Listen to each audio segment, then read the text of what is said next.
तो फाइनली एक नए वर्क के साथ हैं। तो पॉपुलर लिटरेचर के लिए रिक्वेस्ट किया था, तो इसके लिए ये सेकंड वीडियो है। तो पहले मैं बता दूं भाई इसका नाम क्या है। तो द सन्स ऑफ रमाग्रू, जैसे भी प्रोनाउंसिएशन करना है वो आपके ऊपर है, क्योंकि ये एक तरह से बांग्लादेश का टोन है इसमें। तो जैसे बोलना है वैसे बोल लेना, रमाग्रू हो सकता है या रामाग्रू हो सकता है, तो इसमें ज़्यादा दिल पे नहीं लेना। और उसके बाद ये क्या है, यहाँ पे सन्स है, द सन्स ऑफ रामाग्रू, तो ऐसा कुछ भी इससे कनेक्टेड नहीं है कि नहीं एक रामाग्रू नाम का कोई एक कैरेक्टर होगा और ये उसका बेटा है, इस तरह का नहीं है। जैसे कि आई थिंक आपने अगर क्रिटिसिज्म में एक वर्क पढ़ा होगा, द सन्स ऑफ फ्लैक्नो, मैक फ्लैक्नो, यानी सन्स का मतलब यानी जैसे अगर किसी की सोच, जैसे ये एक इंडिविजुअल ए है, इसकी जैसी सोच है, ऐसी सोच अगर बाद में बी की हो रही हो, इसके बच्चों की भी ठीक ऐसी सोच है इसकी तरह, तो हम बोल देते हैं हाँ कि द सन्स ऑफ ए, यानी ठीक उसी हु बहू वैसा ही। अगर वो बेवकूफ़ है तो ये भी बेवकूफ़, पर यहाँ कोई बेवकूफ़ बेवकूफ़ कुछ भी नहीं है। एक तो फर्स्ट थिंग ये ध्यान रखना, it's a part of the poem, तो ये एक पोएम है, शॉर्ट स्टोरी नहीं है। और जो राइटर है, राइटर का नाम आप देख सकते हो, सुकुमार। तो साफ लग रहा होगा, एक बांग्ला नेम। तो वेस्ट बंगाल में काफ़ी फेमस है ये जो पोइट है, बच्चों की राइटिंग लिखते हैं। चिल्ड्रन जो चाइल्ड अगर हम पढ़ोगे, जैसे कि चाइल्ड पोएम और चिल्ड्रन पोएम बेसिकली जितने भी है वो सब इन्हीं के ऊपर है। ये ऐसे ही सेम थीम आपको देखने को मिलेगा ल्यूइस कैरोल की राइटिंग में। तो इसीलिए कभी कई बार इसे कुछ लोग वैसा एग्जैगरेशन नहीं कह सकते ना, हम ये कह सकते हैं बड़ा चढ़ा के कुछ काफ़ी बोला गया है। हाँ, कह सकते हो कि भाई Lewis Carroll, Indian Lewis Carroll, ठीक है, तो भारत का ल्यूइस कैरोल इसे कहते हैं। तो राइटिंग में एक तो बच्चों की राइटिंग है, तो बच्चों की राइटिंग का मतलब क्या है, बच्चों जैसा दिमागी मतलब रख के सोचना है और देखना है। और नॉनसेंस राइटिंग है। अब नॉनसेंस राइटिंग का मतलब ये नहीं कि उसमें सेंस ही नहीं है, सेंस पूरा है, तो सेंस विद इन नॉनसेंस, तो एक तरह से ये कंसेप्ट है इसमें। तो सेंस मेक करना है with in a non sense. तो चाइल्ड राइटिंग को ऐसे ही लिखना पड़ता है क्योंकि एक मजबूरी होती है। चाइल्ड साइकोलॉजी अगर आपने पढ़ा होगा तो एक तरह से इन बच्चों को इसी चीज़ में मज़ा आता है ना, लिरिकल होना चाहिए थोड़ा बहुत, और साथ ही साथ नॉन सेंस का होना चाहिए, पर उसके पास मॉरल एक एटीट्यूड भी होना चाहिए जब राइटर उससे लिख रहा हो। तो सबसे टफ होते हैं इस तरह की राइटिंग लिखना। अब फाइनली मूव करते हैं। तो पहले तो आपको ये ध्यान रखना है, एक ये वेस्ट बंगाल के टाइप ऑफ जो वहाँ के जो राइटर हैं, तो और ट्रांसलेटेड वर्क है ये, तो इंग्लिश में नहीं लिखी गई थी, it's being the translated work. Translated work है, पर कई जगह ऐसे कहा गया कि ऐसे इंग्लिश में जिस वजह से ट्रांसलेट किया गया था वो इतना ज़्यादा एप्ट एंड क्लियर है कि ऐसा लगता है कि नहीं, कि इंग्लिश का ही एक पर्टिकुलरली वर्क है। पर इससे कोई मतलब नहीं है, ना कोई एग्जामिनर इस तरह से पूछने वाला है कि क्या है और क्या नहीं है। बस आपको ये ध्यान रखना है इसमें, जो मैं मेन बात बता रहा हूँ, द सन्स ऑफ रामाग्रू का मतलब क्या है कि यानी जो रामाग्रू के जिस तरह से इन लोगों की सोच थी, ये कैरेक्टर है वैसे तो यहाँ पे, तो इसकी जिस तरह से सोच थी उसी तरह की सोच रखने वाले जो लोग हैं कुछ, इसीलिए आई थिंक यूट्यूब पे इसे कवर नहीं किया गया, क्योंकि काफ़ी ज़्यादा कॉम्प्लेक्सिटीज है इसमें। एक तो चाइल्ड राइटिंग है तो कॉम्प्लेक्सिटीज का बनना ही बनना है। तो वो ये देखो, द सन्स ऑफ रामाग्रू, ठीक है, बाय सुकुमार। पहले हम पोइट के थ्रू जाएंगे। पोइट शॉर्ट स्टोरी राइटर, काफ़ी शॉर्ट स्टोरी लिखी है बच्चों के ऊपर, तो पहले इसको पढ़ लेते हैं, हम इसके बैकग्राउंड पढ़ लेंगे सुकुमार। फिर उसके बाद हम सन्स ऑफ रामाग्रू उस पूरी पोएम के एनालिसिस पढ़ेंगे। उसके बाद मैं इसको एनाटॉमी करवाऊंगा, उसके बेसिक कंसेप्ट के क्या क्या है। फाइनली एंड में हम करेंगे नॉनसेंस के वे से, वैसा नॉनसेंस के वे से नहीं। एक जो पर्टिकुलरली क्वेश्चन है जो कि मुझे लग रहा है 100% आने के चांसेस है, वो यही होगा कि the nonsense frame in the sense of Ramgoru, ठीक है। तो नॉनसेंस फ्रेम पे क्वेश्चन पक्का आएगा जहां तक चांसेस है। चलो अब शुरू करते हैं फाइनली, ठीक है। देखो ये रहा सुकुमार। तो Sukumar Ray again was a Bengali then humorous poet, ठीक है। तो ह्यूमर बहुत ज़्यादा वैसा ह्यूमर नहीं है, देखो जो ब्रिटिश स्टाइल ऑफ राइटिंग में ह्यूमर के भी कई सारे मतलब होते हैं। इसका मतलब ये नहीं होता हंसी मजाक, जो हंसी मजाक है उसके लिए एक बहुत ही छोटा वर्ड यूज किया जाता है, दैट इज द फन, ठीक है, फन होगा। पर ये जो ह्यूमर है, ये अगर हम फन के साथ साथ अगर उसमें अगर आप कुछ मॉरल प्रिंसिपल, है ना, मॉरल प्रिंसिपल अगर ऐड कर दो तो दैट मेक्स द ह्यूमरस। तो ऐसे नहीं होता कि ह्यूमर का मतलब कि सिंपल ऐसी कोई बकवास चीज लिख दी गई हो, नहीं, उसके पीछे कहीं ना कहीं सोशल का एक कोऑर्डिनेशन होगा, सोशल कोऑर्डिनेशन देखा जा सकता है, या एक मॉरल एप्टनेस देखा जाएगा, ठीक है। और काफी ज्यादा ट्रांसपेरेंसी देखने को मिलती है इन राइटिंग में। ट्रांसपेरेंसी का मतलब क्या है, क्या बस अगर आप रीड कर रहे हो तो रीड करते करते ही पता चल जाएगा मतलब कि पोएट कहना क्या चाहता है। तो ट्रांसपेरेंसी काफ़ी हो, और लैंग्वेज ज़्यादा टफ नहीं होती, बिल्कुल सिंपल लैंग्वेज, इस वजह से भी ट्रांसपेरेंसी कहते हैं इस तरह की राइटिंग को। तो Bengali humorist poet, then story writer, ये भी याद रखना, एंड द प्ले राइटर। ठीक है, तो ये 3 है, तो बस ये थोड़ा सा आपको पीछे से याद रखना है ताकि आप जब आंसर राइटिंग लिखो तो बिल्कुल सही हो। And that Indian practitioner of the literary nonsense, nonsense writing के इन्हें बादशाह कहा जाता है, जैसे कि ल्यूइस कैरोल है, बिल्कुल सही, जैसा कि हमने सोचा था इससे पहले। तो इंडियन ल्यूइस कैरोल है सुकुमार सेन। ल्यूइस कैरोल का वर्क आपके सिलेबस में भी है, जो हमने आई थिंक मैंने इसे पढ़ा भी रखा, आप देख सकते हो इस पूरे चैनल में। जो वर्क का नाम था थ्रू द लुकिंग ग्लास। ठीक है, इसमें मैंने पढ़ा रखा है, अगर आपको उसके बारे में और उस बहुत डीप अगर पता करना हो तो एक तरह का वो research paper point of writing है वो, और जिस तरह से मैंने उसमें समझा रखा है वो जरूर देखना यार प्लीज़। ठीक है, तो ल्यूइस कैरोल का जो थ्रू द लुकिंग ग्लास आपके सिलेबस में है, उसके भी आप नीचे जाके देख सकते हो। And his work such as the collection of the poem, देखो नाम से ही मतलब पता चलेगा, देखो नॉनसेंस नाम देखना है यहाँ पे ध्यान से, अबोल तबोल। ठीक है, अबोल तबोल छोटे बच्चों को बड़ा अच्छा लगता है, अगेन सिगमंड फ्रूड का कंसेप्ट है ना, बिब्लिकल जो बाइलेबियल, सॉरी बिब्लिकल बोल दिया मैंने, बाइलेबियल। अब बाइलेबियल क्या होता है, जिसमें कि अपर जो होता है, टिप जो होता है, बिल्कुल जो आउटर अपीयरेंस होता है जो माउथ का, वो आपस में जो टच होते हैं तो उससे गुदगुदी होती है, तो ये बच्चों को बहुत अच्छा लगता है, जैसे कि मामा एंड पापा, इस तरह के साउंड जो है वो बहुत ज़्यादा पसंद आते हैं। तो सिगमंड फ्रूड का कंसेप्ट है, आपने अगर पढ़ा हो तो। ठीक है, तो साइकोएनालिटिक फ्रेज में आपको मिल जाएगा वो। तो अभी इससे तो हमारा कोई कनेक्शन नहीं है, पर मैं वैसे ही बता रहा था, इस वे से नाम को रखा गया। कोई भी अगर पोएट और राइटर अगर कभी भी किसी चीज़ को अगर चुनता है, अगर हेडिंग भी अगर उन्हें लिखनी है तो उसके ऊपर बहुत कुछ सोच के लिखते हैं। तो वो ये अबोल तबोल, जब आप इसे बोलोगे अबोल तबोल तो आपको लगेगा हाँ ये बाइलेबियल है। जैसे अब देखो हाजा बारा राला, ठीक है, and the story collection like the पगला द शू एंड द चला चिता चचरी। ठीक है, तो साफ लग रहा होगा कि जब इसे बंगाली टोन में बोला जाता है तो पूरा ये बाइलेबियल का फॉर्मेट है, बिल्कुल सही तरह से बिल्कुल सोच समझ के लिखा गया है।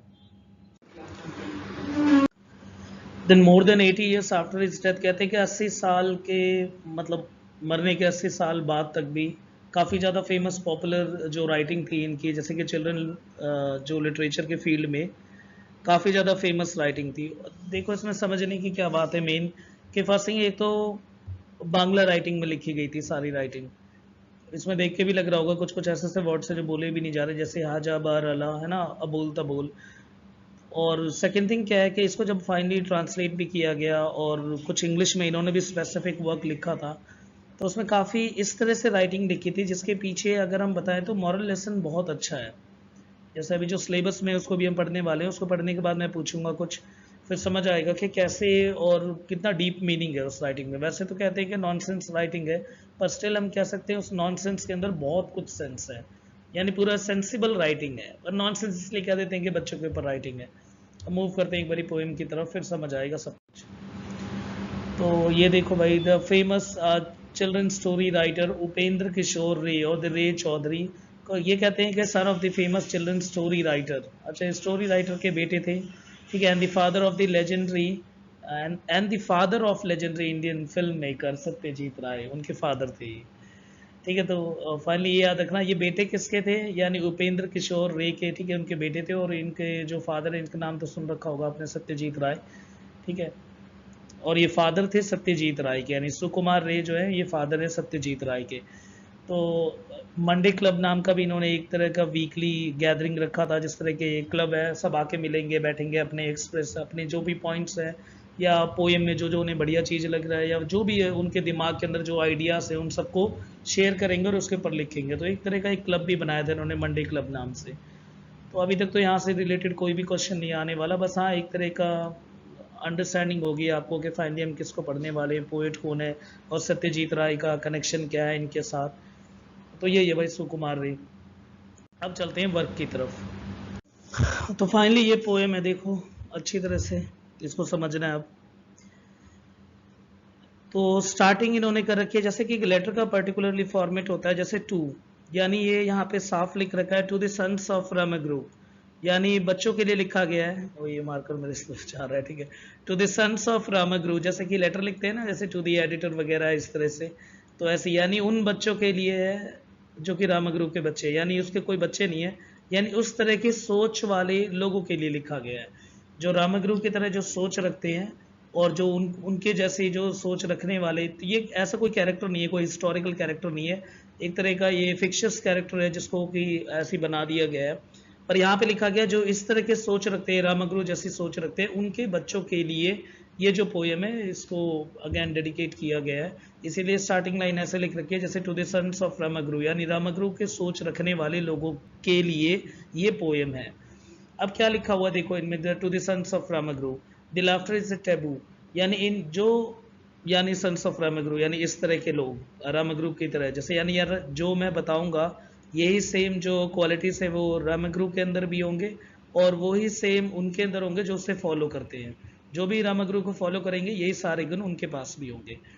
तो ऐसे लोगों के लिए जो हंसना है वो टैबू है, यानी एक तरह का समाज में उन्हें अलाउड नहीं है हंसना। टैबू तो सभी को पता ही होगा। तो ऐसे लोग जो है समाज में हंस नहीं सकते, जो कि सन्स ऑफ रामागुरु है, यानी उनके आइडियल पे जो चलते हैं भाई, उनके जिस तरह की उनकी सोच है उसको जो मानते हैं। तो यानी उनके उन जैसे लोगों के लिए जो लाफ्टर है वो टैबू है। A funny tale will make them well, अगर उनके आगे अगर आप कुछ भी सुनाओगे, जो इस तरह के लोग हैं, अगर उनके आगे आप कोई भी फनी टेल या कोई छोटी मोटी यानी फनी कहानी कोई भी चीज़ अगर सुनाओगे तो उससे वो रोने लग जाते हैं। तो यानी एक इस तरह की सोसाइटी है जिसमें कि हंसना अलाउड ही नहीं है। तो बस आपको ये ध्यान रखना है कि बिल्कुल हंसना अलाउड नहीं है। अगर ऐसे लोगों के लिए ना फन फैक्ट्स हैं, कुछ भी बिल्कुल हंसाना नहीं है उन्हें। उनका मानना है कि हंसना ही सबसे बेकार चीज होता है। ठीक है, तो वही लिख रखा है देखो, the laughter is taboo and the funny tale will make them wail, we are not amuse the boohoo. अब देखो इसे इन्वर्टेड कोमास में डाल रखा है, यानी ये कौन बोल रहे हैं, ये रामागुरु के सन्स, यानी जो रामागुरु की फिलॉसफी पे भरोसा रखते हैं, जो ऐसे सोच वाले लोग हैं, वो कह रहे हैं we are not amuse the boohoo. चाहे हमारे आगे आप किसी भी तरह से रिएक्ट करो, कोई भी फनी टेल सुनाओ, हम जो है वो हंसेंगे ही नहीं, ना हम खुश होंगे ना हम हंसेंगे। तो ये है आपका फर्स्ट क्वार्टरिन फॉर्मेट में लिखा हुआ है। और अगर सारे क्वार्टरिन्स को अगर चेक किया जाए तो कोई एक पर्टिकुलरली राइम स्कीम देखने को नहीं मिल रहा है, एक जो पर्टिकुलरली फॉर्मेट होता है। तो स्टाइल एंड डिक्शन में हम नहीं कह सकते कि कोई एक पर्टिकुलरली फॉर्मेट है। स्टाइल डिक्शन में एक तरह से नॉर्मल बस बच्चों का बाइलिबियल सेट किया गया है कि बोलने में मजा आए और हल्का फुल्का थोड़ा सा क्या हो, लिरिकल हो। पर हाँ ये देखा गया है कि जो इसमें जो साउंड मैच हो रहे हैं वो विद इन ए टेक्स्ट भी है। जैसे कि अगर with in A line, with in a sentence, उसको भी देखा गया, जैसे कि टैबू है, देन बू एंड हु, खाली बू होना चाहिए या फिर हु होना चाहिए, पर देखा होगा यहाँ पे बू एंड हु एक ही सेंटेंस के अंदर इन्होंने दोबारा से इसको राइम कर दिया। तो ये rhyming with in a sentence जो है, इस फॉर्मेट को आप इसमें देख सकते हो।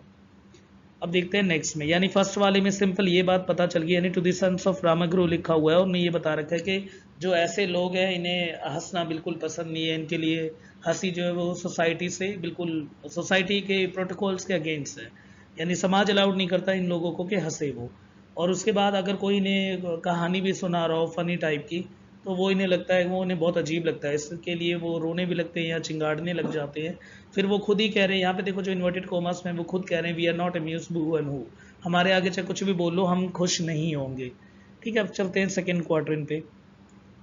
They live in constant fear of the chuckles far and near, ये लोग हमेशा डर में रहते हैं। और डर किस चीज का है कि कोई आसपास जो है वो चकल्स ना करे। चकल्स का मतलब छोटी छोटी हंसी है ना, कोई वो वैसे भी नहीं हंसेगा, मतलब धीरे धीरे करके भी नहीं हंसना। ठीक है, तो बिल्कुल हंसी अलाउड ही नहीं है। तो वही लिख रखा है they live in the constant fear, इनको हमेशा एक ही चीज का डर होता है, वो डर ये है कि कोई भी ना पास ना कोई दूर। ठीक है, कोई भी दूर तक या पास तक कोई भी नहीं हंसेगा। And start in bound at the every sound that brings up the breath of chair, और उसके बाद ये हमेशा इसी चीज के उसमें रहते हैं कि कोई भी आसपास, यानी कोई भी सांस, सांस में भी अगर कोई वो सांस भी ले रहे हो उसमें भी कोई खुशी नहीं होनी चाहिए, यानी दूर दूर तक कोई भी खुशी की कोई चीज होनी ही नहीं चाहिए। तो हैप्पीनेस बिल्कुल नहीं होना चाहिए।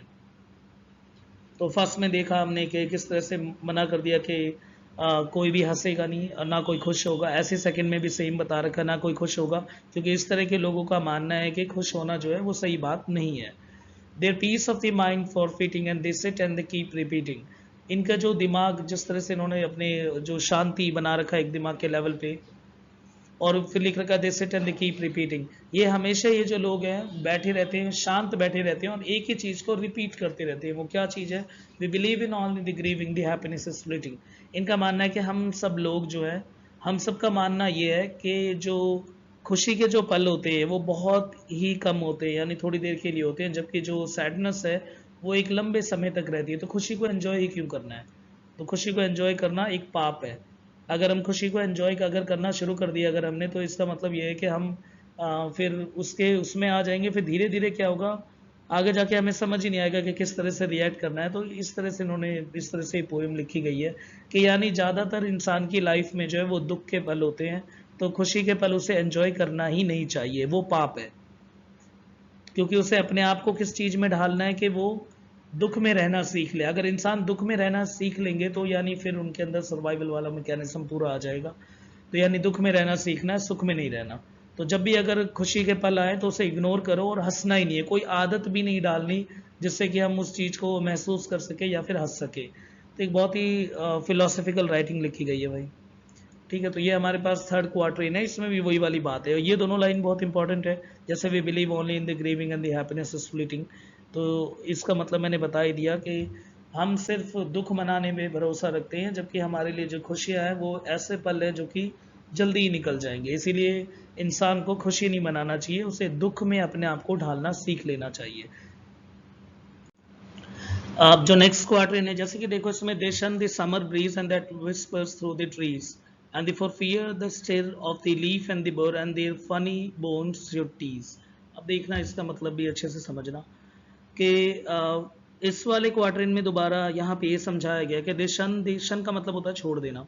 दिस समर ब्रीज यानी इन लोगों के लिए जो समर की जो हवा होती है वो बकवास है, वो ये लोग उनको नहीं मानते क्योंकि वो भी खुशी के पल होते हैं।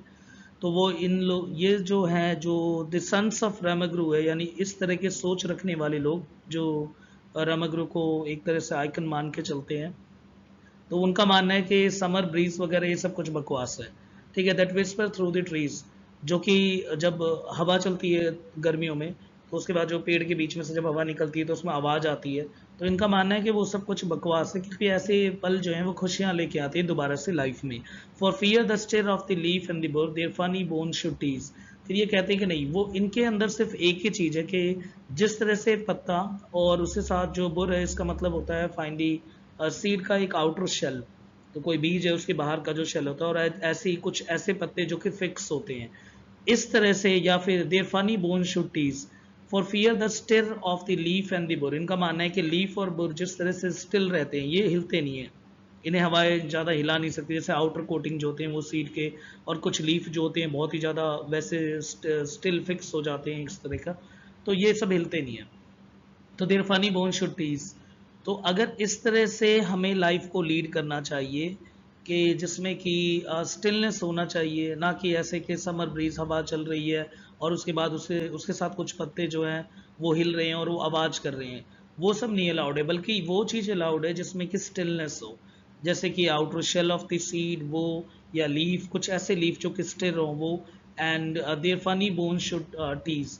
और ये जो their funny bone should tease का मतलब यहाँ पे ये है कि जिस तरह से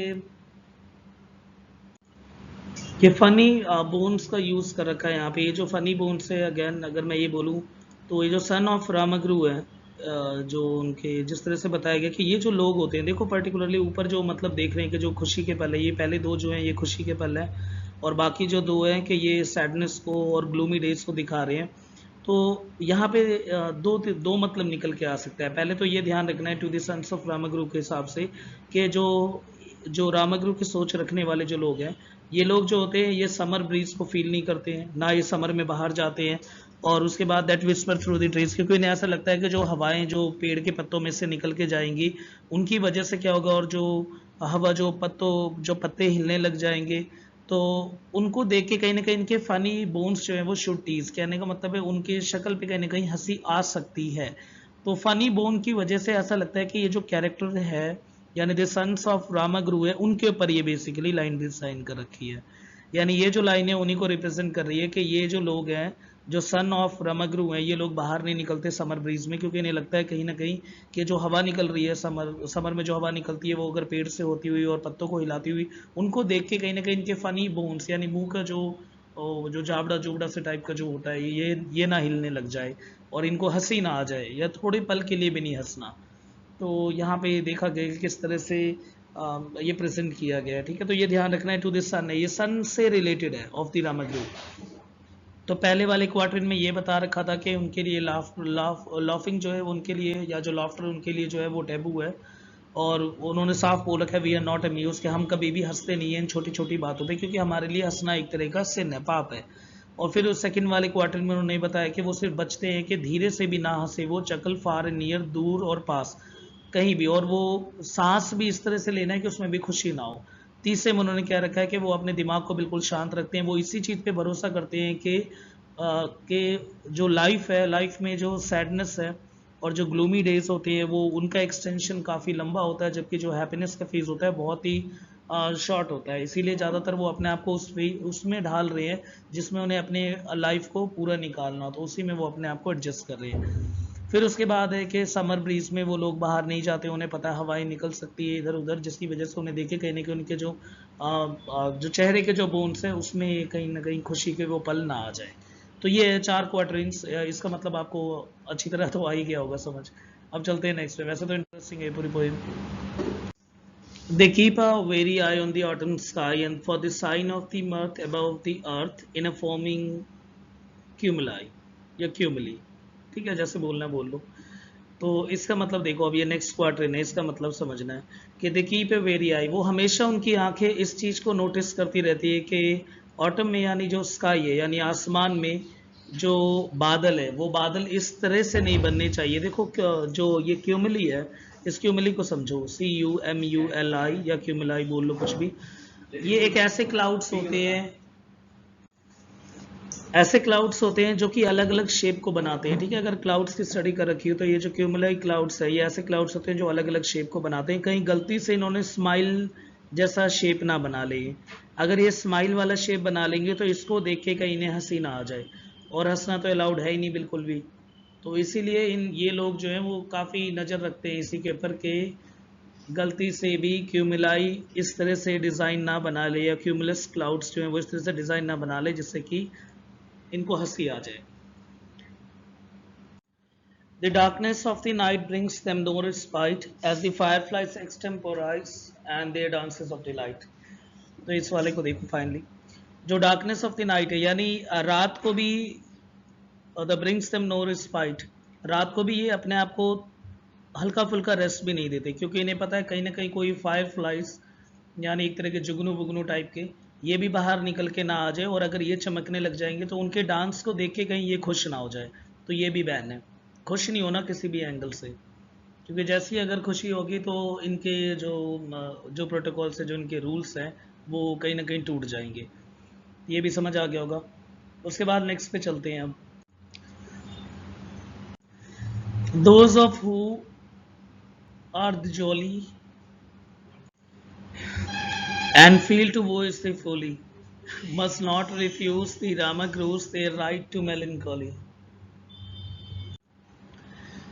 तो जो खुशियां मना रहे हैं या फिर जो भी इस तरह का सोच रहे हैं वो गलती है, तो अगर जॉली कर रहे हो इट्स अगेन दी फॉली, ठीक है। उसके बाद लिख रखा है मस्ट नॉट रिफ्यूज द रामागुरु, आप इसमें रामागुरु को रिफ्यूज नहीं कर सकते ना द सन्स ऑफ द रामागुरु, कि इन लोगों का यही मानना है, इनको अधिकार है कि वो सिर्फ हमेशा सैड रहे और सैडनेस में ही अपनी पूरी लाइफ को निकाले, क्योंकि वही अभी बताया था मैंने इसे पीछे वाली स्लाइड में कि जो सैडनेस है वो एक परमानेंसी है लाइफ की, इसमें ही पूरी लाइफ जो है मूव करती है, जबकि शॉर्ट टाइम के लिए क्या होती है हैप्पीनेस।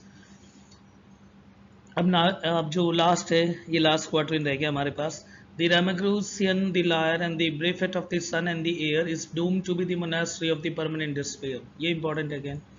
ये जो रामग्रुसियन है यानी जो इस तरह की सोच वाले लोग हैं, यहाँ पे एक तरह का एडजेक्टिव फॉर्मेशन है, और तो bereft of the sun and the air is doom to be monastery, ये लोग सूरज से और हवा से भी दूर रहते हैं, इनका मानना है ये भी खुशी के पल है। इससे बचने के लिए ये अपने आप को मोनास्ट्री में डूम कर देते हैं, यानी मोनास्ट्री से यानी जैसे कि बुद्धिज़्म, ये तो पता ही होगा, जो बुद्धिज़्म ने इस कंसेप्ट को लेके आए थे मोनास्ट्री, जहाँ उनके बौद्ध भिक्षुक जो है अंदर बैठ के ध्यान लगाते थे, मेडिटेट करते थे फाइनली। तो is doom to be the monastery of the permanent despair, तो ये लोग ध्यान लगाते हैं सिर्फ किसके ऊपर, सैडनेस के ऊपर, और कहीं पे अंदर जैसे गुफा उफा टाइप के उसके अंदर जाके बैठ जाते हैं और सिर्फ इनका ध्यान होता है सैडनेस पे। और ये भी ध्यान रखना है साथ ही साथ कोई भी ऐसी चीज़ नहीं देखनी जिससे कि खुशी आ सके, तो खुशियों के ऊपर बिल्कुल ही रोक लगा दिया, और सिर्फ क्या देखना है, सैडनेस, क्योंकि सैडनेस जो है वो परमानेंट है लाइफ की। एक फिलोसफिकल राइटिंग है बिल्कुल। तो फाइनली मैंने वहाँ पे आपको बिल्कुल डिटेल में सब कुछ समझा दिया, और ये स्टैंजा वाइज है। अब देखो स्टैंजा वाइज किस तरह से रीड करना है। तो मैं पहले यहाँ पे पॉइंटर ले लूँ, हाँ ले लिया मैंने। हाँ, ठीक है। तो ये स्टैंजा वन है, ये फाइनली यहाँ पे भी समरी है, तो इसको ज़्यादा देखने की वैसे ज़रूरत नहीं है, इसको मैंने एक्सप्लेन कर दिया वहाँ पे। पर हाँ, यहाँ पे एक एक चीज़ देखी जा सकती है, जैसे कि देखो लाइन नंबर 1, 2 एंड 4, जैसे कि रामग्रु को और टैबू और बूहू एक ही लाइन में, line with in a line, जो मैंने आपको बोला था, लाइन के अंदर ही राइमिंग हो रही है और इंटरनल राइमिंग हो रही है, जैसे टेल एंड वेल, ये सब कुछ है। तो बाकी नॉर्मल है, इसे आप रोक के देख लेना, इतना कुछ ज़्यादा खास नहीं है इसमें। नॉर्मल सभी स्टैंजा के बारे में इसमें वही है कि परमानेंट डिस्पेयर क्या है, वो सब कुछ मैं बता चुका हूँ। ये वाला थोड़ा देख लेते हैं हम कि finally that it says, देखो in the illustration of the accompanies this poem, the Ramaguru seems to be the hybrid between a man and some kind of the animal, and he has the long ears and the tail, but the facial expression are the humans, and he definitely has a very cross, grumpy, morose look of his face। देखो simple सी बात ये बता रखी कि इसको ज़्यादा करने की ज़रूरत नहीं है, ठीक है, तो इसको मैं काट देता हूँ, कोई इसको करने की इतनी ज़रूरत नहीं है। तो यहाँ पे देखो the laughter is not allowed here, बस ये ध्यान रखना। This shows that the Ramaguru is a literate creature who knows at how to read and write. This sign in the Bengali, which also places the Ramaguru as a creature in the Bengali countryside, someone you may actually find in the Bengal, not just an imaginary fantastical creature। देखो simple ये बता रखा है, it's N again form of the nonsense writing. तो Lewis Carol को माना जाता है, जैसे कि ल्यूइस कैरल के मिमिक्री और इमिटेशन फॉर्मेट है, उसी तरह के कंसेप्ट को कहीं ना कहीं ल्यूइस कैरल इंडिया में ये है। तो वही वाली बात ये मैंने पहले भी आपको बता दिया है।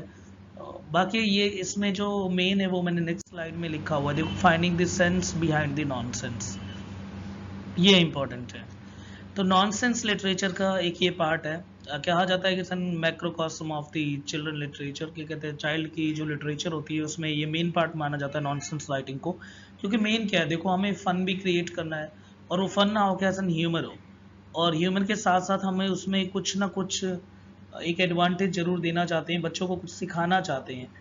तो यहाँ पे इस राइटिंग में क्या है, वैसे तो नॉनसेंस राइटिंग है पर हाईली फिलोसफिकल राइटिंग है। फिलोसफी में देखो कितनी बड़ी बात बोल दी कि हमारी जो पूरी लाइफ है, इस पूरी लाइफ में अगर सच में अगर आप अपनी खुद की लाइफ को देखो, अगर मैं हैप्पीनेस के फेज अगर आप बोलूँ कि गिनवाओ, तो आप 2 या 3 मैक्सिमम 2 एंड 3 गिनवा सकते हो। पर अगर मैं ऐसे बोलूँ कि सैडनेस के फेज गिनवाओ, तो आप कहोगे बिल्कुल अभी भी दुखी हूँ। ठीक है, ये पूरी लाइफ जो है वो डिस्पेयर इन सब से भरी हुई है। तो कहीं ना कहीं बुद्धिज़्म का कंसेप्ट यहाँ पे उसको इल्यूमिनेट किया गया है, और एंड में भी मोनास्ट्री वर्ड को देख के लगता है कि हाँ, ये बुद्धिज़्म जैसे कंसेप्ट को कहीं ना कहीं ग्लोरीफाइड किया है राइटर ने। मेडिटेशन, मोनास्ट्री, स्टार्टिंग में दिखा रखा है कि life is all about the pain, है ना, सहना, दर्द वर्द सब कुछ लाइफ में है, और हैप्पीनेस वाला है। तो इस तरह से इन लोगों ने अपने आप को ढाल लिया कि ये सिर्फ अब सैडनेस में ही जिएंगे, तो इन्होंने अपनी लाइफ में हैप्पीनेस को एक तरह से पॉइजन की तरह ट्रीट किया है। अगर खुशी के ये 1-2 पल चख लेंगे तो उन्हें आदत लग जाएगी, फिर वही चीज़ ये बार बार ही मांगेंगे। तो जैसे कि अल्कोहल की लत और बाकी सब चीज़ की लत, तो उस तरह से इसमें दिखाया गया है। तो बहुत ही फिलोसफिकल राइटिंग है। अगर सच में अगर इंसान अगर ऐसे करने लग जाए, तो हाँ, वो उसकी सर्वाइवल जो कहते हैं कैपेबिलिटी, लिविंग कैपेबिलिटी, वो कहीं ना कहीं इन्हांस हो जाएगी। And there is no denying that the children we have read in all the literary pieces amusement delight के लिए लिखी गई है। तो सबको किसी ने देखो चेस्टरसन ये करने की जरूरत नहीं है, इसको मत करो कोई नहीं। हाँ, ये याद कर सकते हो, that's again it's a blend of the science and the philosophy. Science and philosophy का ब्लेंड है। देखो जो जो इसमें है ना, मेन मेन चीज को उठाओ, जैसे साइंस एंड फिलोसफी का ब्लेंड है, it's an macrocosm of the children literature, children literature का macrocosm it's part, main part. और उसके बाद देखो नॉनसेंस राइटिंग है, अगेन नॉनसेंस मींस ऐसा नहीं कि नॉनसेंस है, there is a sense again in the nonsense. तो उस तरह की राइटिंग लिखी गई है। तो एडवर्ड लियर और ल्यूइस कैरोल माना जाता है मॉडर्न नॉनसेंस राइटिंग का फेज है, तो इसको बॉक्स में डाल लूँ, हाँ ये इंपॉर्टेंट है। कब ये शुरुआत हुई थी, तो mid of the 19th century, ये इंपॉर्टेंट है। Mid of the 19th century 1850s 60s, psychology का युग आ गया था 1860s एंड 70s में, तो ये है। तो आंसर राइटिंग में जब आप लिख रहे हो तो mid of the 19th century लिख दिया, मॉडर्न नॉनसेंस राइटिंग लिख दिया, इन्हीं सब के नंबर होते हैं कि आपने लिख दिया as an example of the modern nonsense writing. तो यहाँ पे एग्जामिनर आपको नंबर दे के निकल जाएगा, ठीक है। मॉडर्न नॉनसेंस राइटिंग बताया इसने in the mid of the 19th century, ये भी आपका दोबारा यहाँ पे भी आपके नंबर कैश हो जाएंगे। तो उसके बाद क्या है, एनोनिमस द नॉनसेंस और द नर्सरी राइम स्कीम। जैसे नर्सरी राइम में होता है, विद इन आप एक लाइन के अंदर छोटे छोटे और एक साइकिल चला रहे हो, साउंड बार बारी मूव करवा रहे हो विद इन अ लाइन, ये भी कहीं ना कहीं अच्छा लगता है। नॉनसेंस अगेन देखो, टीएस इलियट की बात ये देखना बहुत जरूरी है। इट इज नॉट का ये name suggest that the nonsense always exist in the relation to and comment on his sense. The T.S. Eliot, who was influenced by the Lear and the Carroll, meant something similar to this when he wrote the Lear's nonsense. It is not the vacuity of the sense. T.S. Eliot ने भी ये बात की थी, जो भी nonsense writing लिखते हैं, but there is a sense again in the nonsense. It is not a vacuity of a sense. Vacuole मतलब space. इसका मतलब ये नहीं खाली space और sense का, नहीं। यहाँ पे भी अगर मान लो आपने प्लांट पढ़ा होगा, इन सब में वैक्यूल होता है, एक एम्प्टी स्पेस होता है जहाँ पे वो अपने फूड को स्टोर करते हैं, पर वो प्लांट के लिए बहुत जरूरी है, उसके सर्वाइवल के लिए। The same the non sense का मतलब ये नहीं कि द सेंस वैक्यूल हो गया, वहाँ पे माना वैक्यूटी आती है, पर उस वैक्यूटी के अंदर भी बहुत सारा सेंस है। इस तरह की राइटिंग टी.एस. इलियट की, और जो कि काफ़ी टेक्निकल थे अपनी एज में, बहुत ही सही तरह से उन्होंने डिफाइन करा। सुकुमार रे की nonsense was there called the metasense. कुछ लोगों ने सुकुमार रे की जो नॉनसेंस राइटिंग है इसे बोला is an example of the metasense. And the colonial Bengali oblique manner, the ray triggers the birth of the political consciousness and the radicalism in the Bengal. तो political consciousness को काफी दिखाया है, तो political example, और radicalism को भी दिखाया। देखो radical का मतलब क्या होता है, complete change। अब देखा होगा आपको, ये राइटिंग क्या है, इट्स एन एंटेगोनिस्टिक राइटिंग, जिसे जक्सटापोज भी कहते हैं, अपोजिट। अगर सब ऐसे चल रहे हैं तो ना मैं तो ऐसे चलूंगा, इस तरह की राइटिंग है, तो इसे कहते हैं जक्सटापोज एंड द पैराडॉक्सिकल राइटिंग, वो उसी को कहते हैं रेडिकलिज्म। अगर आप सोसाइटी में एक कंप्लीट चेंज लाना चाहते हो, ऑल्ट्रेशन लाना चाहते हो, it mean that you are writing the radical writing, तो वो ये रेडिकल राइटिंग है।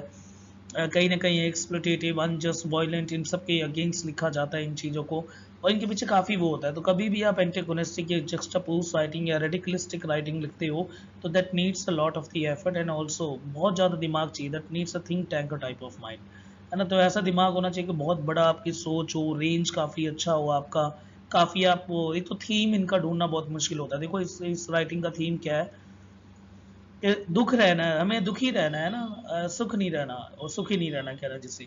अगर दुख ज़्यादा रहोगे तो सुख अपने आप जो है हमारे कहीं ना कहीं उसको हम एक फेड आउट कर देंगे लाइफ से, तो हमें दुख आएगा ही नहीं, क्योंकि हम दुख डिफाइन कैसे करते हैं, ऑन द बेसिस ऑफ सुख। तो अगर हमें सैडनेस डिफाइन करना हो, इसका मतलब हमें हैप्पीनेस का मतलब पता होना चाहिए। अगर हैप्पीनेस पता होगा तभी तो सैडनेस पता होगा। अगर कोई इंसान सैडनेस में ही रह रहा हो तो उसके फिर हैप्पीनेस और सैडनेस में डिफरेंस क्या होगा। तो इसी कंसेप्ट को हम कहीं ना कहीं ये पूरे डिफाइन करते हैं इसमें। तो जेक्स दरिदा का कंसेप्ट यूज हुआ है यहाँ पे, डिफरेंस एंड द डिफरेंस। वही बात है, अगर हमें व्हाइट कलर को जानना है तो हमें ब्लैक कलर के बारे में पता होना जरूरी है। अगर हमें हैप्पीनेस को जानना है तो इट मीन सैडनेस पता होना चाहिए, और अगर हम सैडनेस को जानते हैं इसका मतलब हमें हैप्पीनेस के बारे में पता होना चाहिए। इस तरह के बहुत ही बड़े बड़े फिलोसफिकल कंसेप्ट को यहाँ बहुत ईजिली वे से डिफाइन किया गया। तो यही एक एस कुमार सेन की, अगर मैं बोलूँ रे की, सॉरी, एक एक्सेलेंट राइटिंग फेज कह सकते हैं। और यहाँ पे फाइनली ये पूरी वीडियो कंप्लीट। अगर आपको इससे भी ज़्यादा और भी कुछ चाहिए इससे रिलेटेड तो प्लीज़ कमेंट बॉक्स पे ज़रूर कमेंट करना। और बाकी मैं आ रहा हूँ, पॉपुलर लिटरेचर को फाइनली पूरी तरह से कवर करूँगा। और ये वीडियो जो भी मैंने बनाई है सच में ये आपके लिए बहुत ही ज़्यादा बेनिफिशियल होगा। इसको देख के आप नोट्स भी बना सकते हो साथ ही साथ, और कोई अलग एक्स्ट्रा बुक के थ्रू जाने की ज़रूरत नहीं है। Okay, thank you.